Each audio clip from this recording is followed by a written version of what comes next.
What's up, y'all? It's your girl J. Renee with Prison Riot Radio. I hope that you're doing well. This evening, we got a brother on the phone by the name of Joseph Johnson. All right, he does do music. However, he got some things going on with his case that we're going to give him an opportunity to discuss.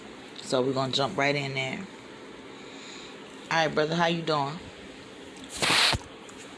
I'm okay. I'm doing okay. I'm glad to be able to get in contact with you. For sure. I'm glad that you pulled up on us so we can, hear what's going on with you and hopefully somebody be able to help you. So tell the people a little bit about yourself and where you from. Okay, my name is Joseph Johnson. I'm from Landover, Maryland. I'm incarcerated at the time for armed carjacking and carjacking. I've been incarcerated now for 13 years. A little bit about my case. I kind of was thrown under the bus by my lawyer at the time. I was told that I was only going to do 5 years and come home on a drug program. Clearly, that didn't happen. I got 13 years in it. However, I've been trying to stay clean, stay off lockup, so that I can get enough time infraction-free so I can get this drug program. So, right now, I've just been writing, steady writing my music, writing little scripts because I want to be an actor as well. And as of right now, I'm just focused and trying to get out of prison. So when I read y'all article in the magazine, I just felt like this was God-given gift in a disguise for me. So I just want to say thank y'all for y'all platform, and that's where I'm at right now. Okay. So I know that we was talking and you said that you definitely shouldn't have been found guilty, especially because everything that happened was self-defense. Are you able to give a little more detail on that? Right. Okay. So, like I was saying, I'm trying to stay infraction-free. Right. Because I have to be infraction-free for 3 years without going on lockup for the program to accept me and release me to an inpatient program, and then I can go home in 6 months. However, a guy, I'm medium security, a maximum security guy, bigger than me, he rushed me, punched me in my face. So after he punched me in my face, he grabbed my dreads, and I don't know, I mustered up some strength and got him up off me. And all I know is I was punching him in his face while we was on the ground, trying to get him to stop pulling my head. Now, in the ticket, it reads that they told us we refused to stop fighting, and they told us like 5 times. All I know is I got hit with mace about 20 times because he kept pulling my head while I was trying to punch him and get him off. So after they restrained us, they brought us on lockup. I'm arguing with them the whole time, like, oh, why am I going on lockup? I done seen situations where a fight occurred and the person who was the aggressor was the only one that go on lockup. Right.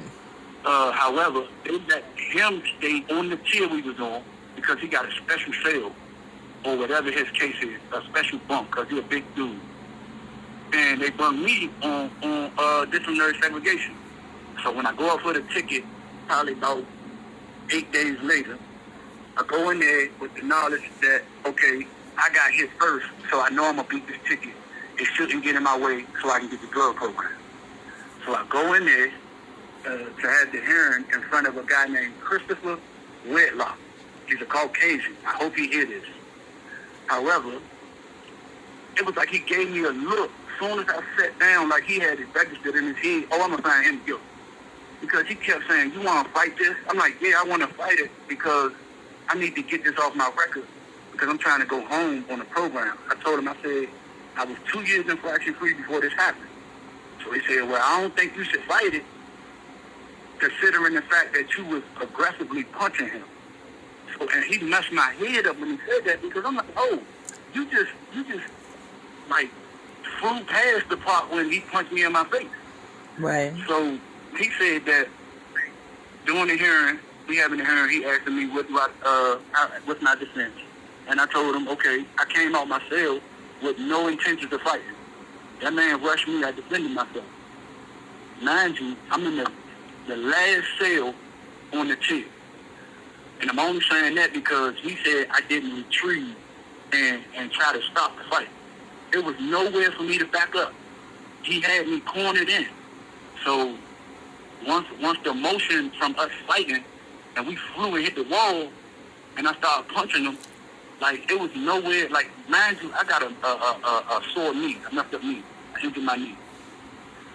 I can't really do too much. It was just the fact that, I don't know, I guess I'm nice with my hands. I was able to, stop him from doing what he was doing. So the hearing officer, Mr. Whitlock, he said, yeah, I find you guilty because you didn't retrieve. The self-defense laws don't, he said it includes when you try to retrieve. He said you didn't try to stop not 1 second and you excessively punched him. Wow. I said, if you look in the camera, you will see that he was pulling my head. So he said, I don't see him pulling your head. I'm looking at the video right now. However, I had recently seen the CO that responded to the incident, officer named Lawrence. He told me I can put him down for my witness when I appeal it, because I'm appealing it. I'm trying to sue now, because I feel like they retaliated against me. They found me guilty when I got punched in my face. And I feel like they've been retaliating against me ever since 2015 when I filed a 1983 lawsuit against the Department of Correction. So yeah, like I said, he said, I don't see him pulling your head. I'm going to find you guilty because you were over-excessively punching. Once he said that, I just felt like, man, I'm in a lose-lose situation. Like, I've been doing good, and it just seemed like it's always something getting in my way. And I just wanted to know, to get a vote from anybody but a dead body, what do you think? Do you think I should have been found guilty or not guilty on this situation of this guy punching me in my face and me defending myself? Because it's clearly in the way of me when I file, because I'm going to file for the drug program real soon. And I know they're going to bring this up. They're going to say within 3 years, you just had an assault on the inmate. They're not even going to look at the nature of the assault. I'm going to have to highlight that and say, well, listen, I was punched first to try to get them to accept me into the program. I understand. I think, listening to you speak, I think some other people will agree, excuse me, that it's unfair to punish somebody for how well they defend themselves. If someone is not doing anything and someone comes up and starts aggressing them to punish them, this is just my opinion, and it might be the opinions of others, so to severely punish them for that, I think is unfair. Like how, it'd be different if you were the aggressor, but to defend yourself, people defend themselves in different ways, and just because one person might do it one way and somebody do it another, I think it's unfair to say, well, you did it wrong. Like, what is wrong when defending oneself? It poses a lot of questions. Let me ask you this, bro. You said that you feel like you've been getting discriminated against for pressing charges against them. You press charges against them for what you're talking about right now?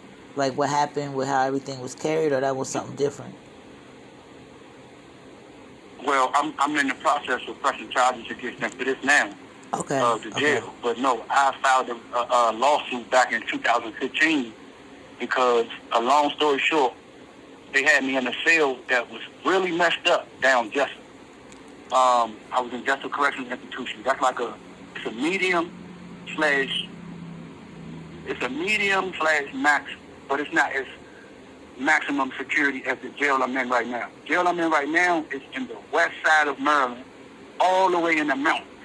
Like the radio stations change up when you come out here and everything. So that's how they feel like they, I guess, get at you by sending you way out here in the mountains so your family can't visit you. Right. However, okay, I had tripped. It was a screw poking out the floor. I didn't see it. I tripped over that screw and I broke a rod that was already in my left leg because I got shot.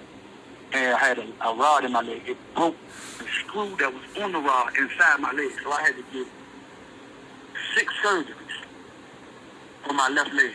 So as of right now, I'm transitioning from a wheelchair to a walker, and trying to exercise it and get it better. Right. So just think of that, me being in that situation and a guy assaulting me. And mind you, I'm in the trenches right here where I'm at. I'm talking about people getting stabbed almost every other day, people losing eyeballs. Mm-hmm. Mind you, I've been stabbed before, so the first thing on my mind when he hit me, I thought he was stabbing me. So I'm going to try to do anything in my power to try to be the one on top. You see what I'm saying? Mm-hmm. Yeah. So, but yeah, that was the lawsuit is from 2015, and that's in the federal court.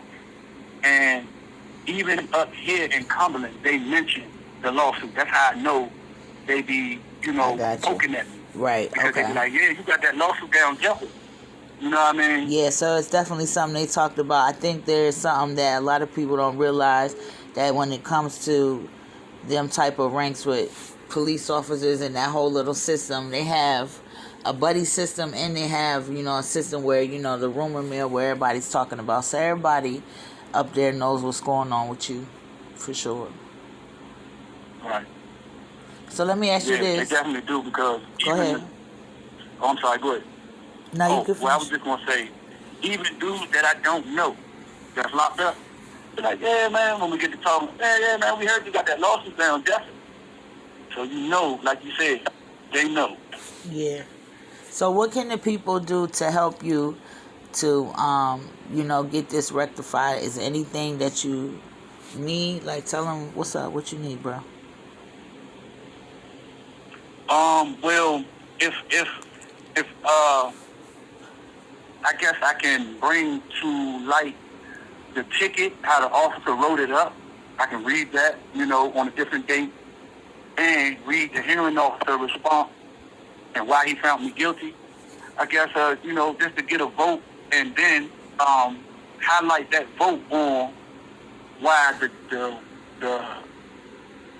I want to say the inmate grievance office should overturn the conviction, take it off my record, and pay me for every day that I was on lockup and on admin. Like, they sending me out to jail because they sending me, I don't even know what jail I'm going to end up in, because they don't tell you. They say you're going to sit until we can find a jail for you, and then when we find a jail, we're going to send you out. All right. Okay. All right. Just a ticket right here. It say, on March 11, 2024, our officer, J. Miller, was assigned at the Housing Unit 2 Control Center office.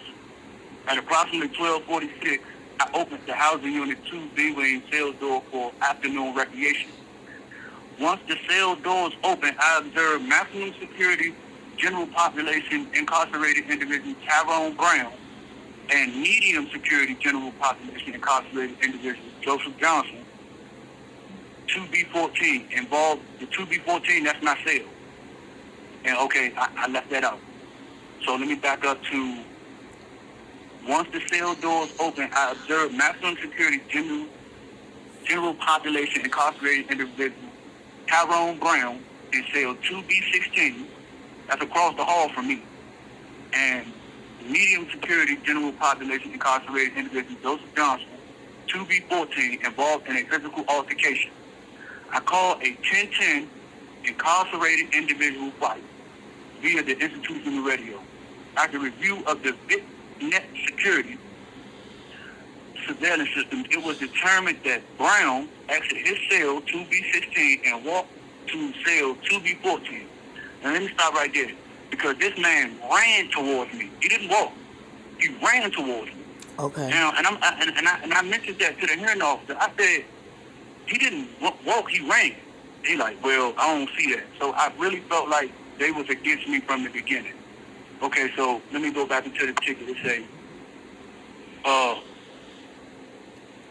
after review of the VIPNet security surveillance system, it was determined that Brown exited his cell 2B16 and walked to cell 2B14. which housed Johnson, and struck him in the facial area with a closed fist punch. It says Johnson then bull rushed Brown across the opposite side of the wing, causing them to fall to the floor. Johnson mounts the back of Brown, striking him multiple times with closed fist punches to his head. You guys excuse me because I had dinner work done. You're fine. Responding officer Nallen gave both orders to stop fighting, which they refused. Nallen applied pepper spray to both involved and again ordered them to stop fighting, which they refused. Officer Lawrence, CO2, grabbed the leg of Johnson and pulled him off of Brown. Once the two are separated, Officer Lawrence, CO2 applied hand restraints to Brown and escorted him to WCI Medical Department evaluation. Officer Lawrence applied handcuff restraints to Johnson and escorted him to the WCI Medical Department for evaluation. That was the ticket. Okay. All right. So you said that. If you, go ahead. You wanted me to read the hearing from Christopher Waylock? Yes. Go ahead. He said, he asked me if I wanted a witness. I said, yes, camera. He asked me, how do I plead? I said, not guilty. So, he put down, date of appearance, 3/18/2024. Preparation of hearing, participation. Participation prepared to proceed with hearing, yes. Case presentation. The report facts are, and then it reads the same thing that I said from the ticket. Then he says, attachment review video. Video summary. Excuse me. Camera review from back to front of wing. Incarcerated individual Brown comes out of cell and walks over towards defendant's cell. Brown engaged in a physical altercation with defendant. I can see the two individuals on the ground. The defendant is on Brown's back and has his legs wrapped around Brown and is repeatedly hitting Brown in his head area with his left hand for about 20 seconds. Officers arrive and pepper spray is applied. The defendant continues to hold onto Brown. Officer Lawrence pulled the defendant off of Brown and placed the defendant in handcuffs. The defendant didn't request in writing on Norvey at service a representation or any witness. Preliminary issue.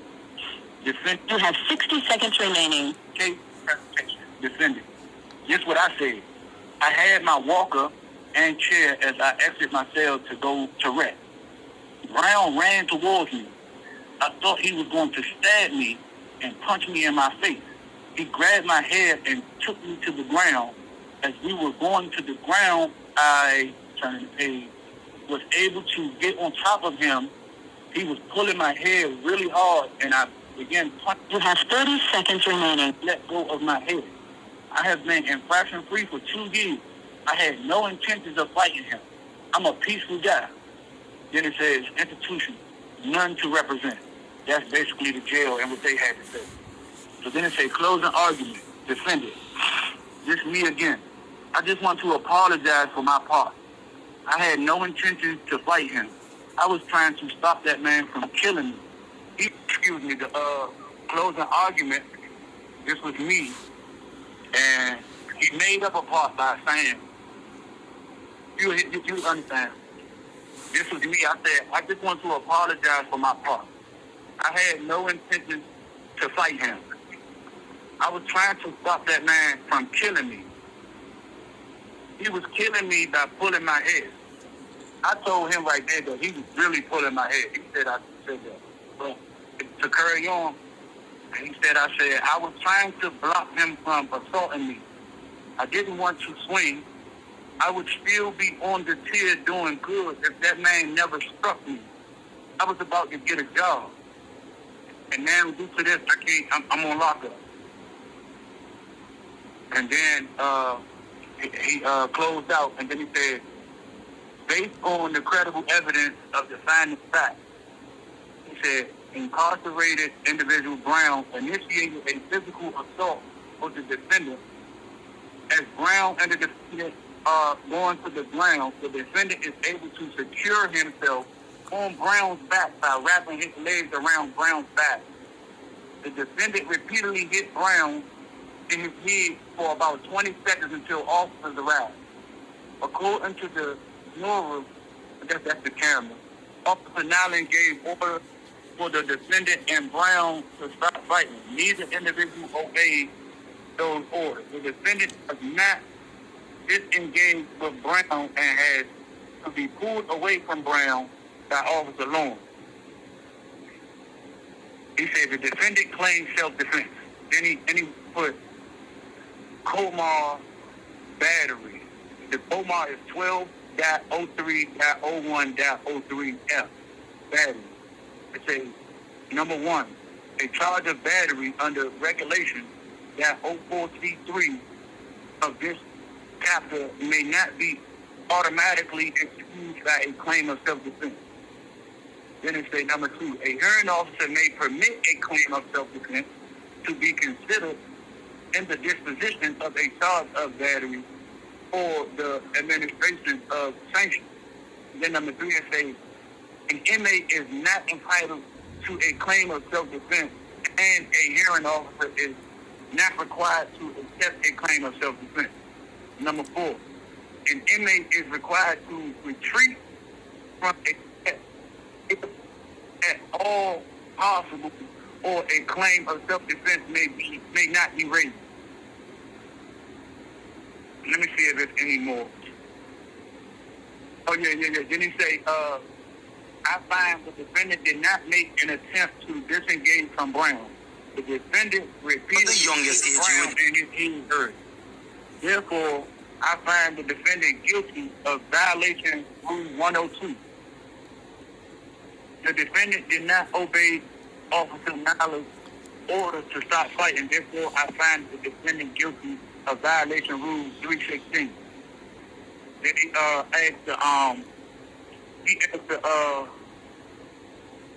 the jail what was they recommending, and he said we offered him 20 days, but he didn't want to. Then he said, well, I'm going to give you 20 days they offered. I'm taking 6 days good credit. And then what else he said? He said, I have weighed and considered the North video and the defendant's testimony. I find that the North and video credible and reliable. Incarcerated individual Brown initiated an assault upon the defendant. As Brown and the defendant were going to the ground, the defendant was able to secure himself on Brown's back. The defendant threw multiple punches to the hip area of Brown. The defendant claims he was still being attacked by Brown when they were on the ground. He stated Brown was pulling his hair really hard. I found the defendant repeated punches thrown at Brown were excessive, and he didn't disengage once officers arrived. The defendant wasn't in any danger by literally having his hair pulled. And that's it. Okay. And I know you said that there's a grievance line that everybody can call in order to get them to what? What does the grievance office do as far as this? Once I got the hearing officer papers, it's a paper attached, and I had to appeal it to the warden, and it says I had 15 days to do that. I did that, so the warden had 30 days to reply, and I don't think he replied. So now I have to appeal it and do the ARP administration steps, which is appeal it to the Commissioners of Corrections, and then I have to appeal it to the IGO, which is the inmate grievance office, and then they will have a hearing. So it'll be about a 6-month process. Hopefully I'll be home in the program. All right. Do you want people to reach out to you? Like, and if they want to assist, how would they do that? Like, how would they reach out to you to assist? They can write me at 13800 McMullen Highway, Southwest, which is just SW, Cumberland, Maryland, 21502. I was just going to say, it'll also be helpful if I can get some support when I go to court, or, you know, write my judge, because, you know, I'm very talented. So once I get home, I can show that. I can just say that.